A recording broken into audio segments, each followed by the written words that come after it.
কর্ণাটকের বান্নারঘাটা বায়োলজিক্যাল পার্কে সাংঘাতিক কাণ্ড। সাফারি কার ঘিরে দুই সিংহের হুঙ্কার। সাফারির সময় একটি গাড়ি ঘিরে ধরে দুটি সিংহ। একটি সিংহ আবার গাড়ির ওপরে উঠে বসে। কিছুক্ষণ পর আস্তে আস্তে গাড়ি চালিয়ে সেখান থেকে বেরিয়ে যান দর্শকরা।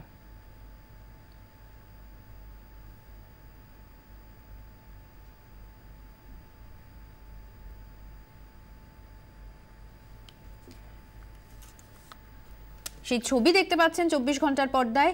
কর্ণাটকের বান্নারঘাটা বায়োলজিক্যাল পার্কের সাংঘাতিক কাণ্ড। সাফারি কার ঘিরে দুই সিংহের হুঙ্কার এবং সাফারির সময় একটি গাড়ি যখন সেখান দিয়ে যাচ্ছিল তখনই দুটি সিংহ ঘিরে ধরে গাড়িটিকে। একটি সিংহ আবার গাড়ির ওপরে উঠে বসে।